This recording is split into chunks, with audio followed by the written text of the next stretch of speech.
मिनश्शैतानिर्रजीम बिस्मिल्लाहिर्रहमानिर्रहीम। अस्सलामु अलैकुम प्यारे बच्चों, उम्मीद है आप सब खैरियत से होंगे। बच्चों, हम अपने 3 सबक पहले पढ़ चुके हैं। अब हम आपको नाजरा कुरान पढ़ाएंगे। बच्चों, आज हम आपको बुक पेज नंबर 4 से सूरतुल फातिहा की पढ़ाई करवाएंगे। तो ये सूरतुल फातिहा जैसे आप सबको आती भी होगी, कुछ बच्चों को ज़बानी भी याद होगी और कुछ बच्चों ने कुरान शरीफ में पढ़ भी ली होगी, कुछ बच्चों ने कुरान शरीफ कंप्लीट कर लिया होगा, कुछ ने इसके बारे में सुना भी होगा। फातिहा सूरत जो है वो कुरान शरीफ की सूरत नहीं है, बल्कि एक दुआ है जिसमें हम अल्लाह ताला से हिदायत के लिए यानी सीधे रास्ते पे चलने के लिए दुआ करते हैं।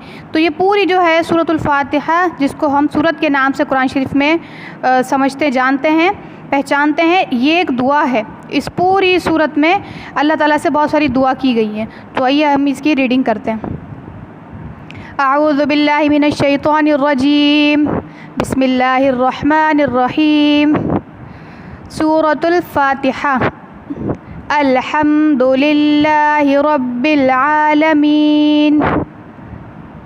अल्हम्दुलिल्लाहि रब्बिल आलमीन। अर्रहमानिर्रहीम। मालिकी यौमिद्दीन। मालिकी यौमिद्दीन। इय्याका नअबुदु व इय्याका नस्तईन। इय्याका नअबुदु व इय्याका नस्तईन। इहदिनस सिरातल मुस्तकीम।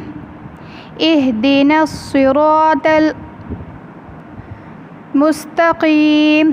सिरातल लज़ीना अनअमत अलैहिम गैरिल मग़लूबि अलैहिम वलज़्ज़ाल्लीन। सिरातल लज़ीना अनअमत अलैहिम गैरिल मग़लूबि अलैहिम वलज़्ज़ाल्लीन। आमीन।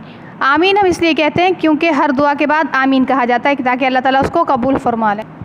तो बच्चों, ये जैसे हमने आपको जिस तलफ़्फ़ुज़ के साथ पढ़ के सुनाई है, इसी तरीके से आप देख के याद भी करेंगे। कोशिश करें अच्छे तरीके से बार बार पढ़ें इसको। बार बार पढ़ने से जब आपको रवानी हो जाए पढ़ने में, जब आप रवानी के साथ पढ़ सकें, तो फिर उसको कोशिश करें कि आप ज़बानी याद करें। मिलते हैं नेक्स्ट वीडियो में नए सबक के साथ। तब तक अपना ख्याल रखिए और होमवर्क चेक कराते रहिए टाइम पे। अल्लाह हाफ़िज़।